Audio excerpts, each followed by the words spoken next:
Cell the unit of life നമ്മളത് എടുത്ത് തുടങ്ങിയിട്ടുണ്ടായിരുന്നു. നമ്മളതിലെ prokaryotic cells നമ്മൾ കവർ ചെയ്തു. ഇനി നമുക്ക് ഫോക്കസ് ഏരിയ അനുസരിച്ച് വരേണ്ടത് സെൽ മെംബ്രെയിനാണ്.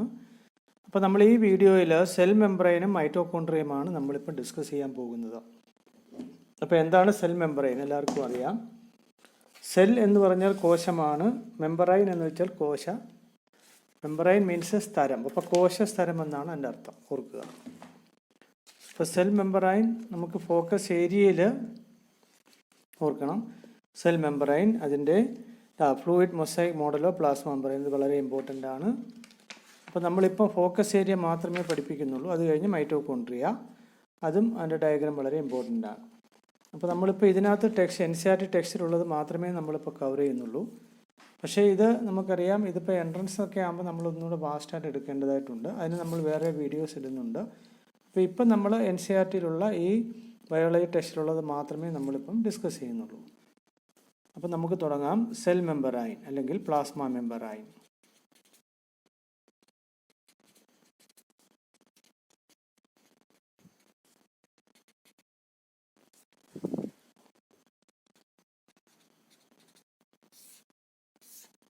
ഓർക്കുക, നോട്ട്സ് ആവശ്യമുള്ളവർക്ക് ഞാൻ എഴുതുന്നതിന് കൂടെ തന്നെ നിങ്ങൾക്ക് എഴുതിയെടുക്കാവുന്നതാണ്.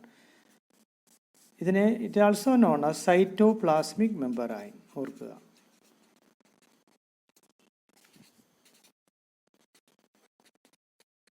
കോശദ്രവ്യ സ്ഥലമെന്നോ കോശസ്ഥലമെന്നോ പ്ലാസ്മ സ്ഥലമെന്നോ ഒക്കെ പറഞ്ഞാൽ ഒന്ന് തന്നെയാണ്. നമുക്കറിയാം അനിമൽ സെല്ല്, പ്ലാന്റ് സെല്ല്. അതിൽ അനിമൽ സെല്ലിലാണെങ്കിൽ ഏറ്റവും പുറമേ കാണപ്പെടുന്നത് സെൽ മെംബ്രെയിൻ തന്നെയാണ്. പക്ഷേ പ്ലാന്റ് സെല്ലാണെന്നുണ്ടെങ്കിൽ സെൽ മെംബ്രെയിന് പുറമേ സെൽ വാൾ ഉണ്ടാകും. ഇനി ഇതിൻ്റെ ഘടന എന്താണ്? അപ്പോൾ സെൽ മെംബ്രെയിൻ അല്ലെങ്കിൽ പ്ലാസ്മ മെംബ്രെയിൻ എന്ന് പറഞ്ഞാൽ അനിമൽ സെല്ലിലാണെങ്കിൽ നമുക്കതിനെ ബൗണ്ടറി അല്ലെങ്കിൽ അതിര് എന്ന് പറയാൻ കഴിയും. ശരിക്കും സൈറ്റോപ്ലാസത്തിൻ്റെ ബൗണ്ടറിയാണ് സെൽ മെംബ്രെയിൻ. സൈറ്റോപ്ലാസം എന്ന് പറയുമ്പം അതൊരു ഫ്ലൂയിഡ് മാട്രിക്സ് ആണ്. അതിനകത്ത് ന്യൂക്ലിയസ് ഉണ്ട്. അപ്പോൾ ന്യൂക്ലിയസ് അല്ലെങ്കിൽ മർമ്മവും കോശദ്രവ്യം അല്ലെങ്കിൽ സൈറ്റോപ്ലാസവും ചേരുമ്പോഴാണ് നമ്മളതിനെ പ്രോട്ടോപ്ലാസ്റ്റ് എന്ന് പറയുക. അപ്പോൾ നമ്മുടെ ബോഡി എടുക്കുകയാണെങ്കിൽ ഒരുപാട് സെല്ലുകളുണ്ട്. എല്ലാ പ്രോട്ടോപ്ലാസ്റ്റിനെയും കൂടെ ഒരുമിച്ച് വിളിക്കുന്ന പേരാണ് പ്രോട്ടോപ്ലാസം. അപ്പോൾ നമുക്കിപ്പോൾ പഠിക്കാനുള്ളത് ഇതിൻ്റെ ഘടനയാണ്. അപ്പോൾ പ്ലാസ്മ മെംബ്രെയിൻ്റെ ഘടന പറഞ്ഞാൽ structure means structure of plasma membrane. Structure പറയുന്നത് ഓർക്കുക, പ്ലാസ്മ മെംബ്രെയിൻ നിർമ്മിച്ചിരിക്കുന്നത് രണ്ട് ഘടകങ്ങൾ കൊണ്ടാണ്. ഒന്ന് ലിപ്പിഡ്സ്, LIPIDS. രണ്ട് പ്രോട്ടീൻ. ഓർക്കുക, പ്രോട്ടീൻസ് അല്ലെങ്കിൽ മാംസ്യങ്ങൾ, ലിപ്പിഡ്സ് അല്ലെങ്കിൽ കൊഴുപ്പുകൾ.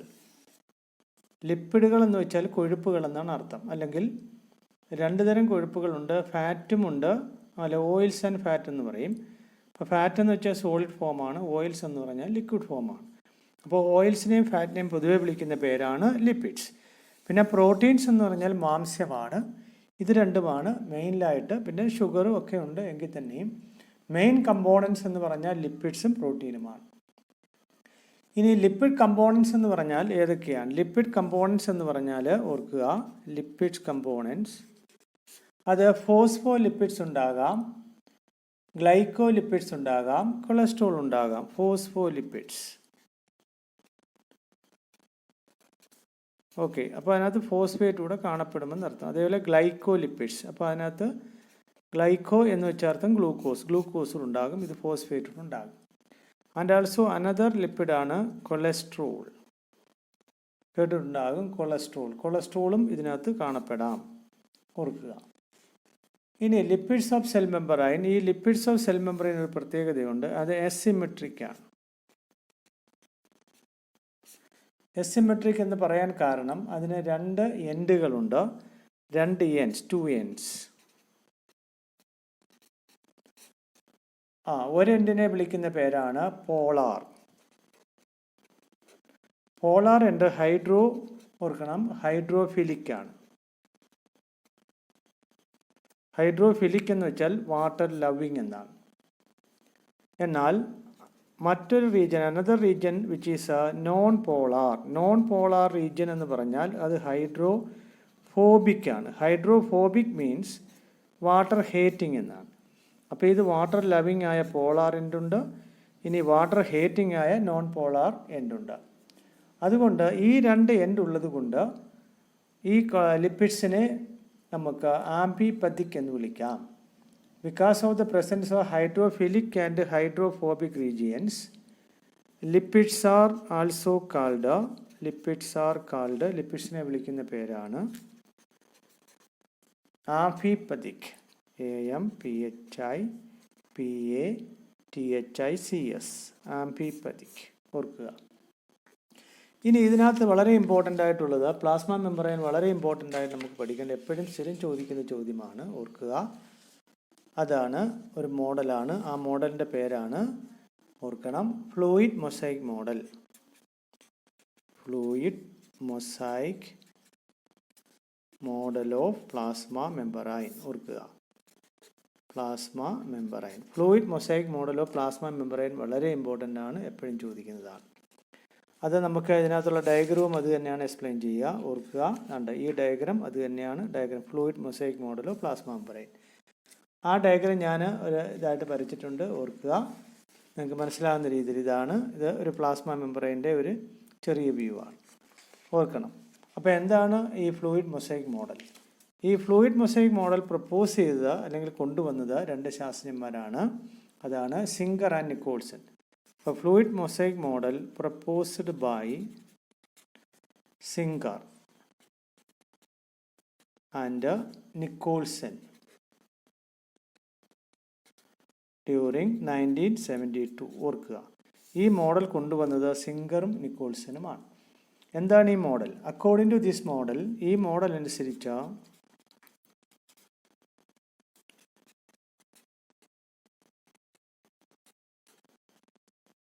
all biological membranes, അല്ലെങ്കിൽ അക്കോർഡിംഗ് ടു ദിസ് തിയറി, ഇതനുസരിച്ച് പറയുകയാണെങ്കിൽ എല്ലാ ബയോളജിക്കൽ മെമ്പറൈൻ എന്ന് പറയുമ്പോൾ സെൽ മെമ്പറൈൻ ആകാം.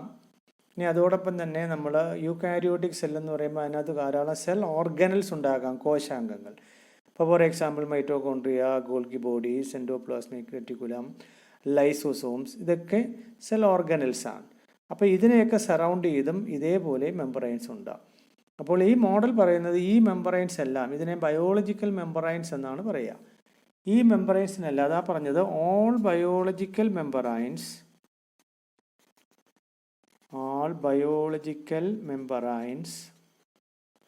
അതിൻ്റെ ഘടനയാണ് പറയുക R quasi fluid structure,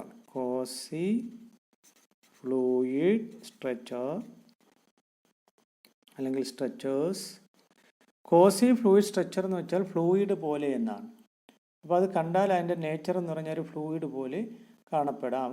Kosi fluid structure ആയിരിക്കാം. പക്ഷേ ആ സ്ട്രക്ചറിൽ ഇൻ വിച്ച് എന്തൊക്കെ ഉണ്ടാകാം? Lipids and integral proteins, lipids and integral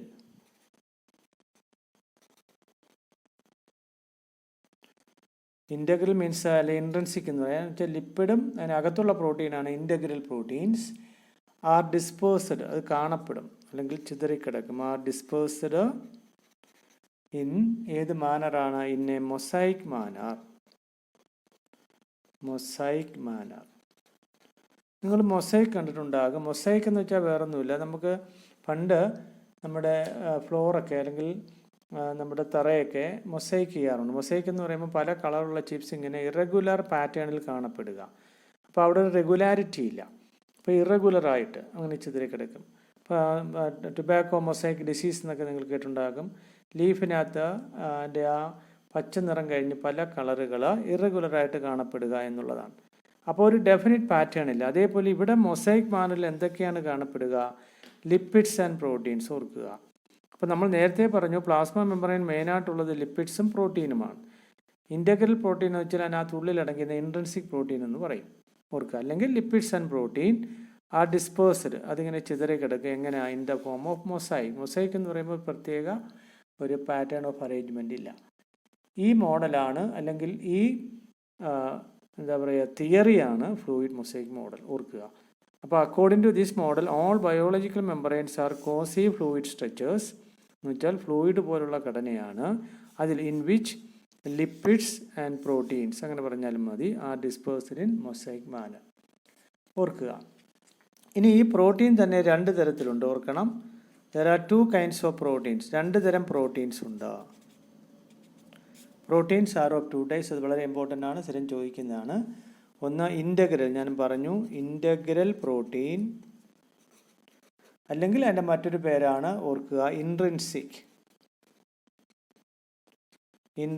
protein. ഓർക്കുക, ഈ ഇൻട്രിൻസിക് പ്രോട്ടീൻ എന്ന് പറയുമ്പോൾ നമ്മൾ നോക്കാം. ഇതാണ് ഫോസ്ഫോലിപ്പിഡ് ബൈലെയർ. അപ്പോൾ ഇതൊരു കോസി ഫ്ലൂയിഡ് നേച്ചറാണ്. ഇത് പ്ലാസ്മ മെംബ്രെയിൻ്റെ ഒരു ഭാഗം നമ്മൾ എടുത്തു വെച്ചേക്കുകയാണ്. അതിൽ ഫോസ്ഫോലിപ്പിഡ് ബൈലെയർ എന്ന് പറഞ്ഞാൽ 2 ലെയർ, ഇതൊരു ലെയർ, ഇതൊരു ലെയർ. അതിൻ്റെ ഇടയ്ക്ക് ഈ ലെയർ ഇത് ലിപ്പിഡ് ആണെങ്കിൽ അതിൻ്റെ ഇടയ്ക്ക് ഇതാണ് ഇൻ്റഗ്രൽ പ്രോട്ടീൻ, ഇൻട്രിൻസിക് പ്രോട്ടീൻ. ഇതെല്ലാം ഇൻട്രിൻസിക് പ്രോട്ടീൻ ചെറുതായിട്ട് കാണുന്നത്, ഇതെല്ലാം ഇൻട്രിൻസിക് പ്രോട്ടീൻ്റെ ഈ ഭാഗം ഇവിടെ കാണുകയാണ്. ഇനി അതേപോലെ തന്നെ പെരിഫറൽ പ്രോട്ടീൻ ഉണ്ട്, വെളിയിലോട്ട് തള്ളുന്നത്. ഇത് അകത്ത് കാണപ്പെടുന്ന പ്രോട്ടീനാണ് ഇൻ്റഗ്രൽ പ്രോട്ടീൻ അല്ലെങ്കിൽ ഇൻട്രിൻസിക് പ്രോട്ടീൻ. വെളിയിലോട്ട് തള്ളി നിൽക്കുന്ന പ്രോട്ടീനാണ് പെരിഫറൽ പ്രോട്ടീൻ. ഓർക്കുക, അപ്പോൾ ഇൻ്റഗ്രൽ പ്രോട്ടീൻ അല്ലെങ്കിൽ ഇൻട്രിൻസിക് പ്രോട്ടീൻ, ആ ഇൻട്രിൻസിക് പ്രോട്ടീൻ എവിടെയാണ് കാണപ്പെടുക? അത് പാർഷ്യലി, ഭാഗികമായി, ഓർ ടോട്ടലി അല്ലെങ്കിൽ പൂർണ്ണമായി, buried in the membrane. Buried in the membrane എന്ന് വെച്ചാൽ മെമ്പറൈന് ഉള്ളിലായിട്ട് കാണുമെന്നാണ്. അപ്പോൾ നമ്മൾ നോക്കുകയാണെങ്കിൽ നോക്കാം, ഇതെന്ന് വെച്ചാൽ ഇത് ടോട്ടലി അതിനകത്ത് തന്നെയാണ്. അതല്ലെങ്കിൽ ചെറുതായിട്ട് ഇങ്ങനെ പുറത്തോട്ടും കാണും. അകത്തും കാണാം, കുറച്ച് ഭാഗം പുറത്തോട്ടും കാണാം. അതാണ് പറഞ്ഞത് partially or totally buried in the membrane. Okay, ഇനി രണ്ടാമത്തേതാണ്. അപ്പോൾ ഒന്ന് നമ്മൾ പറഞ്ഞത് ഇൻ്റഗ്രൽ പ്രോട്ടീൻ അല്ലെങ്കിൽ ഇൻട്രിൻസിക് പ്രോട്ടീൻ. ഇനി രണ്ടാമത്തെ പ്രോട്ടീനാണ് പെരിഫറൽ. ഇത് വളരെ ഇമ്പോർട്ടൻ്റ് ആണ്, ഇത് ചോദിച്ചിട്ടുള്ളതാണ്. പെരിഫറൽ പ്രോട്ടീൻ അല്ലെങ്കിൽ എക്സ്ട്രിൻസിക്, വെളിയിലുള്ളതാ എക്സ്ട്രിൻസിക് പ്രോട്ടീൻ. ഓർക്കുക, അപ്പോൾ നമുക്ക് അതിൻ്റെ അർത്ഥം തന്നെ മനസ്സിലാവും. അത് എവിടെയാണ് കാണപ്പെടുക? അതെവിടെയാണ് കാണുന്നത്? Lie on the surface of membrane. ഓർക്കുക, ഇതാണ് സർഫസ്. അപ്പോൾ ഇതിൻ്റെ ഉപരിതലം, ആ ഉപരിതലത്തിന് വെളിയിലായി കാണപ്പെടുന്ന ഇതാണ് പെരിഫറൽ പ്രോട്ടീൻ. അതിനകത്ത് ഷുഗർ മോളിക്യൂൾസും നമുക്ക് കാണാൻ കഴിയും. അപ്പോൾ 2 തരം പ്രോട്ടീൻസ്. അപ്പോൾ ഈ മോഡൽ അനുസരിച്ച് ലിപ്പിഡ് ഉണ്ട്. ലിപ്പിഡ് 2 ലെയറാണ്, അതാണ് ബൈലെയർ. അതിനകത്ത് ഇൻ്റഗ്രൽ പ്രോട്ടീൻ, അതേപോലെ പെരിഫറൽ പ്രോട്ടീൻ. ഇത് എക്സ്ട്രിൻസിക്, ഇത് ഇൻട്രിൻസിക്. ഇത് കൊളസ്ട്രോൾ, അതേപോലെ ഇതിനകത്ത് സം എമൗണ്ട് ഓഫ് കൊളസ്ട്രോളും കാണപ്പെടും. ഈ മോഡലാണ് fluid mosaic model of plasma membrane. ഓർക്കുക. ഇനി അല്ലെങ്കിൽ നമുക്ക് ഇതിനെ ഇങ്ങനെ പറയാം, ഈ മോഡലിനെ നമുക്ക് എളുപ്പത്തിൽ പറയാം. This model also described as protein icebergs in a sea of lipids. ഇങ്ങനെ നമുക്ക് ഈ മോഡലിനെ പറയാം. പ്രോട്ടീൻ എന്നിട്ട് എന്താണ്? നമുക്ക് ഐസ്ബർഗ് എന്ന് പറയുമ്പോൾ എന്താ പറയുക? മഞ്ഞുകട്ടകൾ, ദ സിയോ ലിപ്പിഡ്സ്. അവിടെ കടലെന്ന് പറഞ്ഞാൽ ലിപ്പിഡാണ്. ആ ലിപ്പിഡായ കടലിൽ ഐസ്ബർഗ്, ഐസ്, മഞ്ഞ്, അല്ലെങ്കിൽ ഐസ് തന്നെ, ഐസ് കട്ടകൾ എന്ന് വെച്ചാൽ ഇതാണ്. ഇവിടെ എന്ന് പറഞ്ഞാൽ ലിപ്പിഡാണ്, ഏറ്റവും കൂടുതൽ കാണുന്ന ലിപ്പിഡാണ്. ആ ലിപ്പിഡിനകത്ത് മൊസൈക്കിൻ്റെ രൂപത്തിൽ അങ്ങിങ്ങായിട്ട് ഇതെല്ലാം നമ്മുടെ കടലിൽ മഞ്ഞുകട്ട അല്ലെങ്കിൽ ഐസ് കട്ട കാണപ്പെടുന്നു. ഐസ് കട്ടയെന്ന് പറഞ്ഞത് പ്രോട്ടീനാണ്. സീ ഓഫ് ലിപ്പിഡ് എന്ന് പറഞ്ഞാൽ ലിപ്പിഡ്, ഇവിടെ എന്ന് പറഞ്ഞാൽ ലിപ്പിഡാണ്. അപ്പോൾ അങ്ങനെ പറയാം. This theory also described as protein icebergs in a sea of lipid എന്ന് നമുക്ക് ഈ തിയറിയെ പറയാം. ഓക്കെ, നമ്മൾ മോഡൽ പറഞ്ഞു, ഫ്ലൂയിഡ് മൊസൈക്ക് മോഡൽ പറഞ്ഞു. ഇത് വളരെ ഇമ്പോർട്ടൻ്റ് ആണ്, ഈ ഡയഗ്രം ചോദിക്കാം, അത് ഓർക്കുക. അപ്പോൾ ഇത് ഫോസ്ഫോലിപ്പിഡ് ബൈലെയർ, പിന്നെ പ്രോട്ടീനാണ്. 2 തരമുണ്ട്. ഒന്ന് ഇൻ്റഗ്രൽ പ്രോട്ടീൻ അല്ലെങ്കിൽ ഇൻട്രിൻസിക് പ്രോട്ടീൻ, അത് അകത്തോ അല്ലെങ്കിൽ കുറച്ച് ഭാഗം വെളിയിലോ കാണപ്പെടാം. എന്നാൽ പെരിഫറൽ പ്രോട്ടീൻ അല്ലെങ്കിൽ എക്സ്ട്രിൻസിക് പ്രോട്ടീൻ പൂർണ്ണമായും വെളിയിലായിരിക്കും കാണപ്പെടുക. ദിസ് ഈസ് ദ മോഡൽ, വളരെ ഇമ്പോർട്ടൻ്റ് ആണ്. ഇനി what are the functions of plasma membrane? Plasma മെമ്പറൈൻ്റെ ഫങ്ഷൻസ് എന്തൊക്കെയാണ്? ഫങ്ഷൻസ്, അപ്പോൾ നമ്മൾ പറഞ്ഞു ഇത് സെല്ലാണെങ്കിൽ അതിൻ്റെ ബൗണ്ടറിയാണ് പ്ലാസ്മ മെമ്പറൈൻ.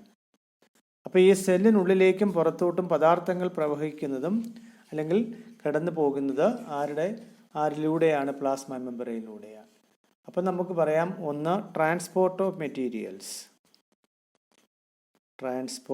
Materials, പദാർത്ഥങ്ങളുടെ transport. അത് അകത്തോട്ടുമാകാം പുറത്തോട്ടുമാകാം, അല്ലെങ്കിൽ എക്രോസിറ്റി, ഇതിൻ്റെ കുറുകെ പോകാം. അപ്പം മെറ്റീരിയൽസ് എന്ന് പറയുമ്പോൾ നമുക്കറിയാം ഇങ്ങനെ പാർട്ടിക്കിൾസാണ്.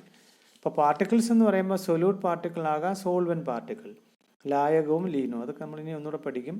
ഇപ്പോൾ സൊല്യൂട്ട് പാർട്ടിക്കിൾസും സോൾവെൻറ്റ്, ഇപ്പോൾ വാട്ടർ ആണെങ്കിൽ സോൾവെൻറ്റ്, ഇപ്പോൾ വാട്ടർ മോളിക്കൂൾ ആണെങ്കിൽ സോൾവെൻറ്റ് മോളിക്കൂൾ. ഇനി അതല്ല സൊല്യൂട്ട് ആണെങ്കിൽ ഇപ്പോൾ ആഹാര പദാർത്ഥങ്ങളാണെന്നുണ്ടെങ്കിൽ അത് സൊല്യൂട്ട് മോളിക്കൂളാണ്. അപ്പോൾ സൊല്യൂട്ട് മോളിക്കൂൾ ആണെങ്കിൽ പക്ഷേ സ്മാൾ സൊല്യൂട്ട് ആൻഡ് സോൾവെൻറ്റ് മോളിക്യൂൾസിനെയാണ് കടത്തി വിടുക. അതുകൊണ്ട് പ്ലാസ്മ മെമ്പറൈനെ നമ്മൾ സെലക്റ്റീവ്ലി പെർമിയബിൾ മെമ്പറൈൻ എന്നാണ് പറയുക. Selectively permeable membrane. Selectively permeable membrane means it allows only the movement of small molecules, small solute as well as solvent molecules എന്നാണ് പറയുക. ചെറിയ സൊല്യൂട്ടും സോൾവെൻറ്റ് മോളിക്യൂൾസിനെയും കടത്തി വിടുന്ന മെമ്പറൈനെയാണ് നമ്മൾ സെലക്റ്റീവ്ലി പെർമിയബിൾ മെമ്പറൈൻ എന്ന് പറയുക. ആ ഫ്ലോ തന്നെ എനർജി ഉപയോഗിച്ചുമുണ്ട്, എനർജി ഉപയോഗിക്കാത്തതുമുണ്ട്. ഇപ്പോൾ ഈ എനർജി ഉപയോഗിച്ചുള്ള മൂവ്മെൻ്റ് ആണെങ്കിൽ അതിനെ വിളിക്കുന്ന പേര് പാസീവ് മൂവ്മെൻ്റ് എന്നാണ് പറയുക, അല്ലെങ്കിൽ പാസീവ് ട്രാൻസ്പോർട്ട്.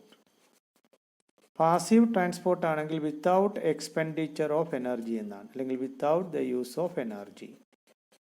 എനർജി യൂസ് ചെയ്യാതുള്ള മൂവ്മെൻ്റ് ആണെങ്കിൽ അത് പാസീവ് ട്രാൻസ്പോർട്ട് എന്ന് പറയും. ഇനി അതല്ല എനർജി ഉപയോഗിച്ചിട്ടുള്ള മൂവ്മെൻ്റ് ആണെങ്കിൽ അതിനെ വിളിക്കുന്ന പേര് ആക്റ്റീവ് ട്രാൻസ്പോർട്ട് എന്നാണ്. ഓർക്കുക. അപ്പോൾ ആക്റ്റീവും പാസീവും തമ്മിലുള്ള വ്യത്യാസം അതാണ്. പാസീവ് ട്രാൻസ്പോർട്ട് എന്ന് പറയുമ്പോൾ that passage takes place without the use of energy. But in the case of active transport, the passage takes place with the use of energy. Use of energy ആണ്, അതാണ് ആക്റ്റീവ്. ഓർക്കുക. ഇനി അല്ലെങ്കിൽ തന്നെ മറ്റൊരു പ്രക്രിയയുണ്ട്, osmosis. Osmosis നിങ്ങൾ പഠിച്ചിട്ടുള്ളതാണ്. Movement of solvent molecule from the region of their higher concentration to the region of their lower concentration through a semi-permeable membrane. അപ്പോൾ സെമി പെർമിയബിൾ മെമ്പറൈനായിട്ടും ഈ പ്ലാസ്മ മെമ്പറൈൻ ആക്ട് ചെയ്യുന്നുണ്ട്. സെമി പെർമിയബിൾ മെമ്പറൈൻ എന്ന് പറഞ്ഞാൽ which allows the movement of only small solvent molecule, solvent. അപ്പോൾ osmosis എന്ന പ്രക്രിയയിലൂടെയും ഇതിലൂടെ പദാർത്ഥങ്ങൾക്ക് കടന്നു പോകാൻ കഴിയും. അതാണ് ഒന്ന്. ട്രാൻസ്പോർട്ട് ഓഫ് മെറ്റീരിയൽസ് ആണ്, അത് ഇമ്പോർട്ടൻ്റ് ആണ്. അതേപോലെ തന്നെ അയോണുകളുണ്ട്, കാൽസ്യം പൊട്ടാസ്യം അയോൺസ്, അല്ലെങ്കിൽ കാൽസ്യം പൊട്ടാസ്യം പമ്പ്. അതൊക്കെ നിങ്ങൾ കുറേ കൂടെ ഡീറ്റെയിൽ ആയിട്ട് നമുക്ക് നെർവസ് സിസ്റ്റത്തിലൊക്കെ ഇത് കറക്റ്റായിട്ട് പഠിക്കാനുണ്ട്. അപ്പോൾ നമ്മൾ ഒന്നുകൂടെ അത് ക്ലിയർ ആയിട്ട് പഠിക്കും. പിന്നെ അല്ലെങ്കിൽ പ്ലാൻ ഫിസിയോളജി ഉണ്ട്, അന്നേരവും നമുക്കതൊന്നുകൂടെ ഡീറ്റെയിൽ ആയിട്ട് ഡിസ്കസ് ചെയ്യുന്നുണ്ട്. ഓക്കെ, എന്തായാലും ട്രാൻസ്പോർട്ട് ഓഫ് മെറ്റീരിയൽസ് നമ്മൾ കണ്ടു കഴിഞ്ഞു. ഇനിയിപ്പോൾ രണ്ട് നമ്മൾ പറഞ്ഞല്ലോ, സെൽ മെമ്പറൈൻ എന്ന് പറയുമ്പോൾ അനിമൽ സെല്ലിൽ ബൗണ്ടറി സെൽ മെമ്പറൈൻ തന്നെയാണ്. അപ്പോൾ അനിമൽ സെല്ലിൽ ഇത് എന്ത് ചെയ്യുന്നു, ഒരു പ്രത്യേക ഷേപ്പ് കൊടുക്കുന്നു, അല്ലെങ്കിൽ ഇറ്റ് റീടൈൻ സൈറ്റോപ്ലാസം എന്ന് പറയാം. സൈറ്റോപ്ലാസത്തെ നിലനിർത്തുന്നു. It retain cytoplasm and it separate it, ഇതിനെ വേർതിരിക്കുന്നു. സെപ്പറേറ്റ് ഇറ്റ് ഫ്രം സറൗണ്ടിങ്സ്, അങ്ങനെ വേണമെങ്കിൽ പറയാം. അപ്പോൾ ഇറ്റ് റീടൈൻസ് നിലനിർത്തുന്നു, സൈറ്റോപ്ലാസത്തെ നിലനിർത്തുന്നു.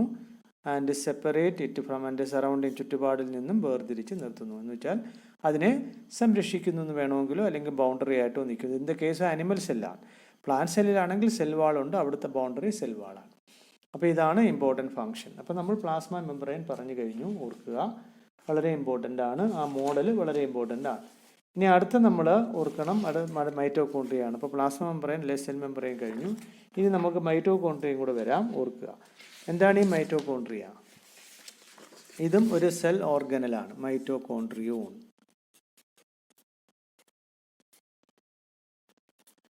Mitochondrion singular, mitochondria plural.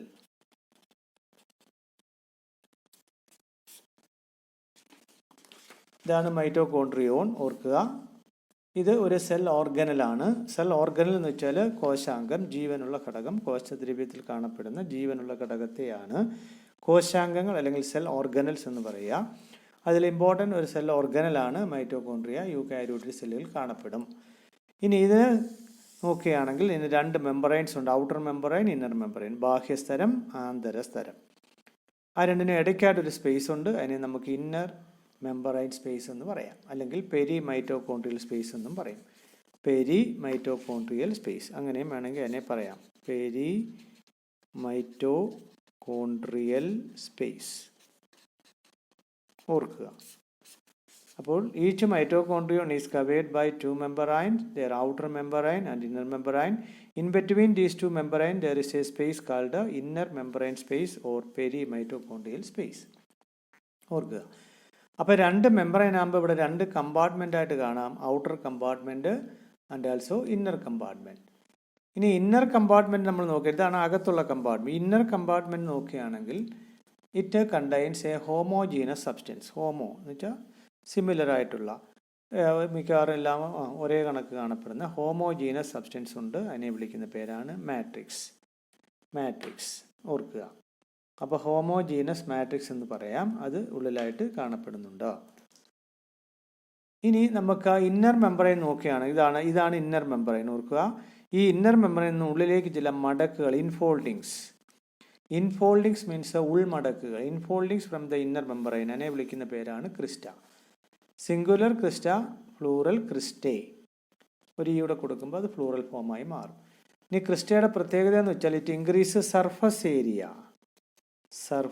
Area, ഉപരിതല വിസ്തീർണം വർദ്ധിപ്പിക്കുന്നു. അതാണ് ക്രിസ്റ്റയുടെ ഫങ്ഷൻ. അപ്പോൾ അതിനകത്ത് എൻസൈമുകളുണ്ട്. മൈറ്റോകോൺഡ്രിയയിൽ ധാരാളം എൻസൈമുണ്ട്. അപ്പം സർഫസ് ഏരിയ ഇൻക്രീസ് ചെയ്യുമ്പോൾ എൻസൈമാറ്റിക് ഏരിയ അല്ലെങ്കിൽ റിയാക്ഷൻസും ഇൻക്രീസ് ചെയ്യും.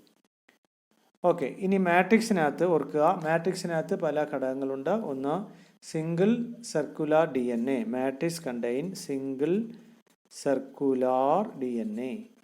സൈറ്റോപ്ലാസം അല്ലെങ്കിൽ ന്യൂക്ലിയസിൽ DNA കാണുന്നുണ്ട്.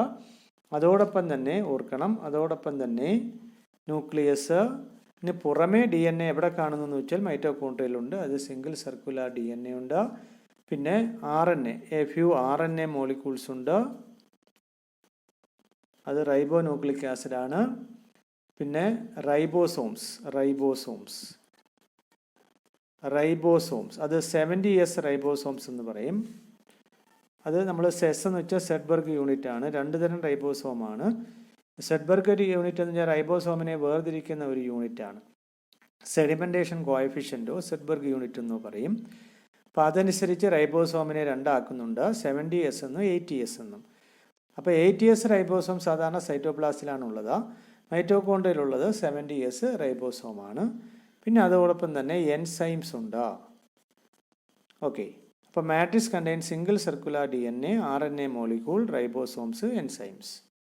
ഓർക്കണം, ഇതെല്ലാം അതിനകത്തുണ്ട്.